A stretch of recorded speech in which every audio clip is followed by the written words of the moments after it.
Hey everyone, it's Thanks Rooster. Today I did a video about painting. I think a painting is a lot of fun. I think everybody should try to do it at least once, see if they like it or not.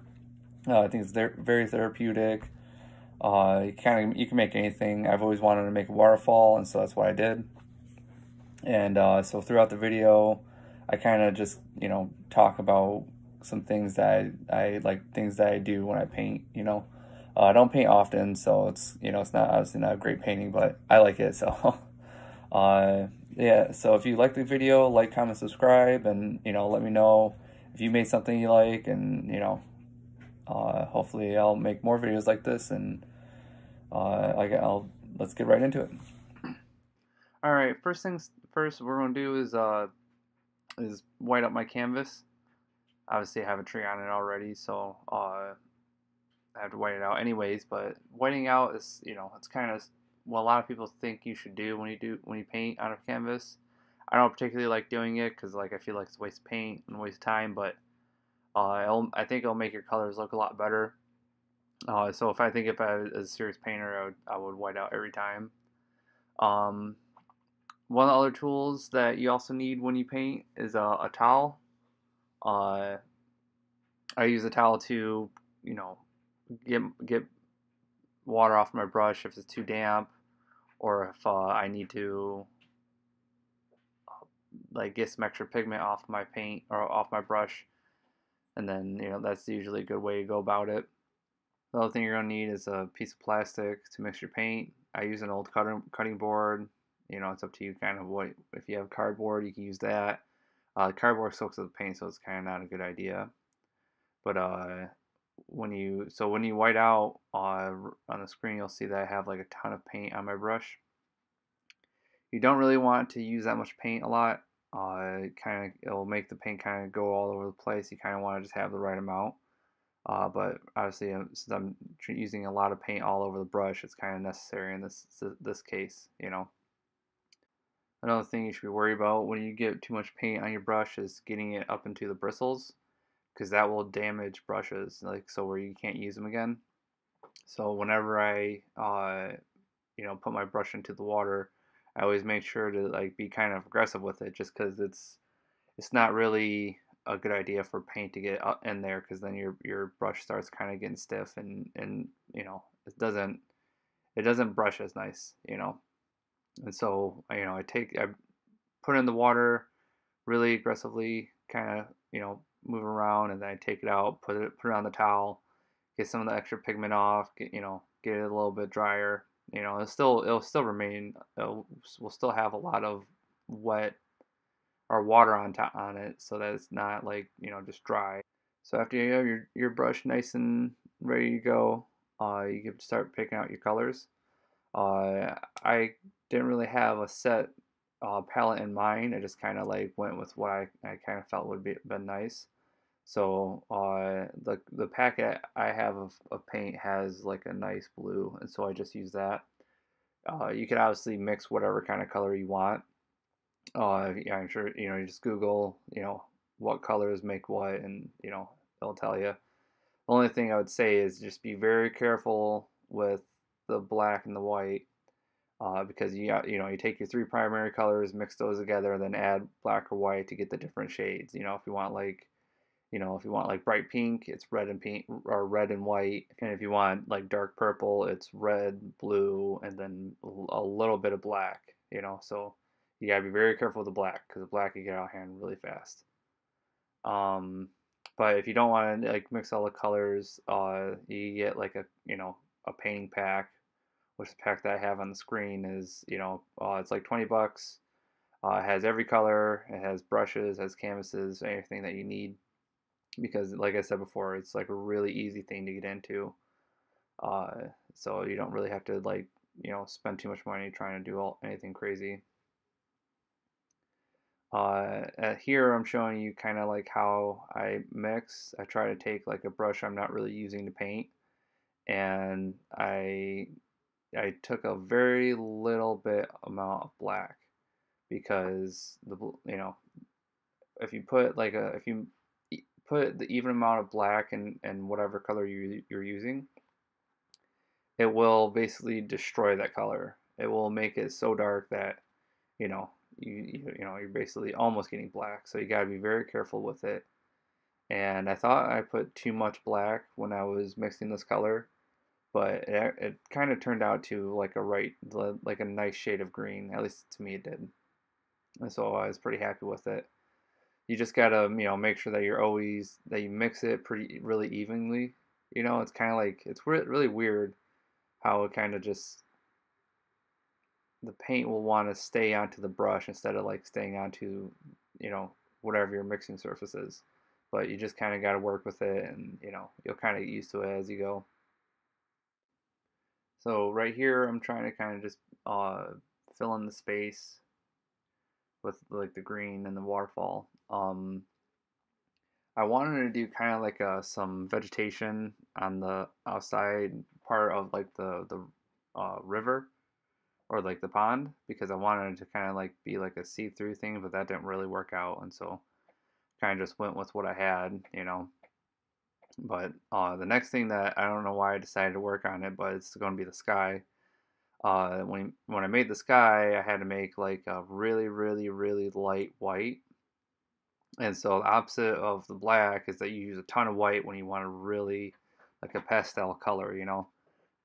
And so like the first color that I got, I thought it pretty much looked the same as the water, so I had to like really just dump a ton of white into it. I actually ran out of white while I was making this video, but I was able to get it done, so it's all right.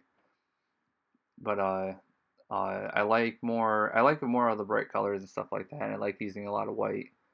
So it's kind of like my, I guess, preference of like my color palette.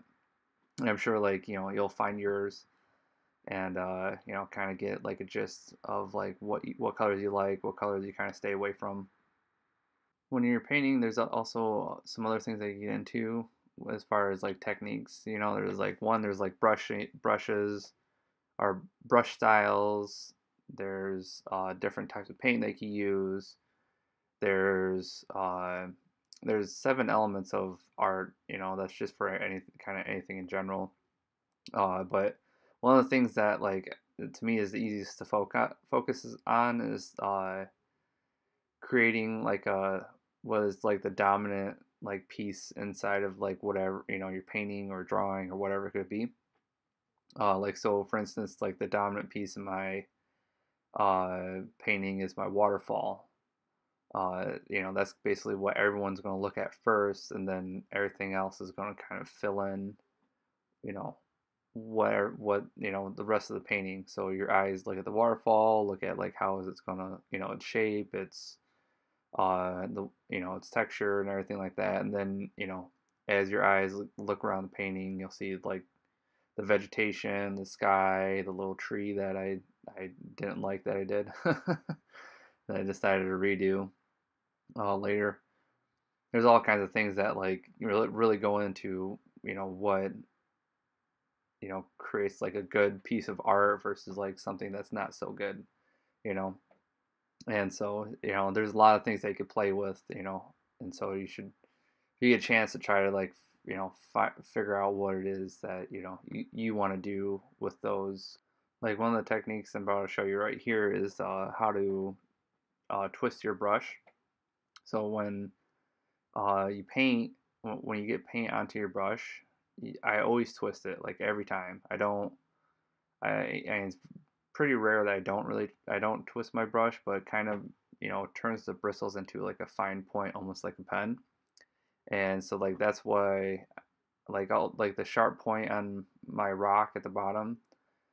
That's how I was able to do that. If you just try to brush, like normal, it will create like a curve on that point, instead of like a sharp line. And when you start painting, you'll kind of see what I'm talking about. That like every time you try to brush, it always feels like it's always curving. And sometimes you don't want that. Sometimes you want like a nice sharp line, and that's kind of how I've come to figure out how to do that. Is always twist your brush, make sure you got a fine point, get a little bit of paint on it, and then you have like a lot of control over it at that point. And if you wanted like a very fine point, obviously using a smaller brush, that's something that you could do uh, to help that too. So like all these little in the main screen, all these little V's I'm making, those are done with kind of like a medium sized brush because I needed to put a lot of paint everywhere, so I didn't really need to like have fine point, so that kind of brush is better used for that. So then the rest of the painting is kind of just me filling in space until I get to the water. I wanted to. I was hoping there was going to kind of be a little bit more detail, but I didn't really. I think at this point I really wasn't sure what else I could put into it. So I decided, like I said, I just did the vines. One of the things I could have done rocks. I could have done a house with a water wheel. I'm sure I could have probably done a dock or maybe like, well, probably not like a little boat, but I could have put the boat on the dock. But that's kind of, yeah, that wouldn't work because you don't really live next to a waterfall. So it'd be a pretty tough time trying to get upstream. But there's all kinds of things I could have done. But I just kind of decided just to do like the vegetation, just to do the vines, and then later did my tree, and then I did a bunch of little trees, just kind of fill into the space. One of the things that I think I definitely should have done is should have done more shading to separate the the top vegetation from the middle vegetation from the bottom, because that would have created more of like a sense of depth. But I didn't do that because I wasn't thinking about the time, and then once you kind of have like a bunch of stuff on there, you kind of like, well, shoulda, coulda, woulda. But like what I could have done is I could have kept the top light, made the middle like relatively dark, and then made the front or the bottom kind of like a in between the top and the middle.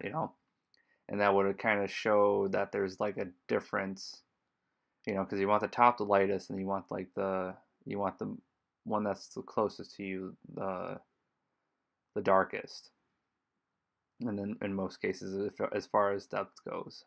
I feel like kind of got that with like how dark the trees are at the bottom, but I wasn't really. But I should have done something with like the overall background, you know. But it turned out okay, so take your wins where you can.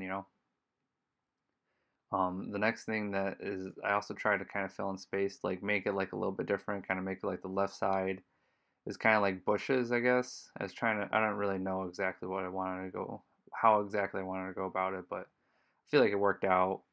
And then I went back to my tree. I made it kind of like more of an evergreen, and I kind of just like pretty much did a bunch of arrows. I don't know if you can see it that well, but I did a bunch of arrows all the way down just to kind of. I just thought it'd be cool to have like an actual detailed tree instead of just all the little kind of blobs I had all over the place. Because to give a little bit like I guess a little bit of variation. I think next time I would rather do like start with like a bunch of trees and then make stuff from going from that. But I think it turned out pretty good. When he's coming up, you'll kind of see how I put a lot of detail into the waterfall to separate like the top of the waterfall from the rest of it, and that's kind of what I wish I did for the vegetation is kind of made like a solid line of where it ends and where it starts. But we'll see that coming up here soon. So now that the vegetation basically kind of is pretty much done, I started up to the water, which was my by far my favorite part of doing this piece. I thought the water turned out fantastic. I think I did a really good job of like making a lot of like windy kind of like curves to like show movement in the painting, which is another thing that you can another like technique, I guess, or like art thing. uh, is it's pretty much movement is like how to make something that's a flat, you know, piece of paper or canvas to show that like it has like somewhere to go, or flows a certain way. And that's what I think I did a pretty good job with the waterfall here. And one of the things that really helped that is doing a lot of white at the top to show kind of like that there's a peaking edge, instead of just being one flat color. And like I said before, that's what I kind of wish I did with the green, but I didn't. But it's all right. And then I did some curves to like show depth, like at the very top, going from all the way to the background to the foreground. And I did that both with the light colors and I did that with the dark colors. And so I really made sure to kind of like spend a lot of time doing that because that was kind of like I was really enjoying myself at that point. I really remember like feeling good that it like I had like a nice painting. And so the other thing too is that I tried really hard to do some white around the rocks. The rocks I feel like I could have done better, but I really wasn't sure how to go about them, and I didn't really want to put too much paint down because then I had to fix it, and so I was trying to be careful around them. And same with like the bottom of the waterfall here. I wish I would have done more of like an explosive splash rather than just kind of like a gentle fall. But next time if I do another waterfall, I think I'll keep that in mind of like I want to change it up into something more, more aggressive. But so kind of playing with like the light and the dark is kind of necessary when you're trying to put details on. Uh, as you saw before, I did a ton of like white all over the place, and now I'm just kind of trying to round it out with the dark blue. And then at the bottom of the pond, you'll see I do more curvature to kind of like also imitate motion. And so those are kind of like little tricks that you'll figure out as you go. So it's really easy to do. It's a lot of fun. I recommend everybody try it. So that's pretty much the end of the painting right here. So now we're going to go on to my experience review. I'm gonna do this for kind of like every experience that I try to, or every video I make like this. It's kind of just going to go over how I felt through making whatever or doing whatever it is that I decided to do. So that's kind of like the gist of what this is. So the first thing is how easy is painting. Painting really well, I would say really hard, but just painting to have fun, really easy. I don't think anyone would have a hard time getting a canvas and just throwing some paint on and having fun with it. There's a lot of, like I said before, there's a lot of like techniques and stuff like that you can learn, especially brush strokes and things like that. But there, that's kind of like how much you want to put into it will determine what you can do with it. So I think if you want to go further into it and make find some great painting techniques and stuff like that, you should definitely try to, because it's a fun thing to do. The next thing I'm going to go over is a skill level. It's a very low skill level. You don't need skill before you try to start painting. I just kind of sort of went over that, so it's kind of same thing, same. Costs. It's really easy to get into. It's low cost. You don't really need much, so it's really an easy thing to get money together to do. Fun. How fun it is to do this. So when you first start, I think that's a lot of fun. And then once you're like halfway through, it kind of starts like losing its entertainment value. And until you get to the end where you're pretty much finally done, and it's like a big payoff. Like I felt really good when I completed this. I was really happy with with the water.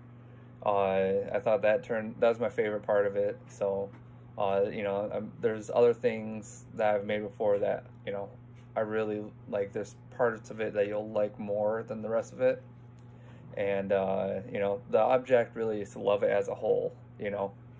I've made it wasn't a painting, but I made a piece of art that was it's kind of like a bunch of letters and like, you know, kind of like pictures and all through it and stuff like that. And that is probably my favorite like art piece that I've ever made. I don't know where it went, but I think that is like one of the coolest things I made. But you know, that's kind of what the idea is. You want to love it as a whole. You want to love everything about it, and then to me, that's when you know that the piece is actually like, you know, fully done. You know, so like this one, I would say it's probably halfway done. Like to me, at least, that like, you know, there's more things that I should do to it. You know, and I may or may not. You know, we'll see. We'll see what happens in the future. The next thing is time cost. So I have 3 hours of footage, and so that's basically how long it took me to do. But that's also including like drying times, and you know, because I had to white out my canvas, and I had to put a lot of paint on. Usually you don't put that much paint, but because I had already an object already on it, it took way longer than it's supposed to. So, and honestly, I would say probably with a fresh canvas probably would be 2 hours, which isn't too bad, I don't think.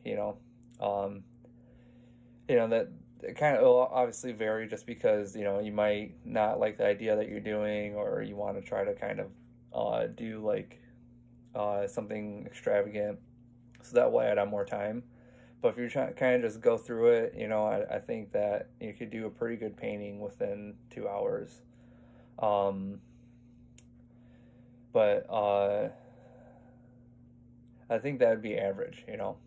And it's not like a whole day thing where you know you're gonna be stuck and sitting down for 8 hours trying to, you know, get your whole piece together. You know, and I'm sure that's for like if you do like a giant piece or something, but you know, do something fun and it's not going to take you too long. So, this will pretty much wrap up the video. I hope you guys enjoyed it.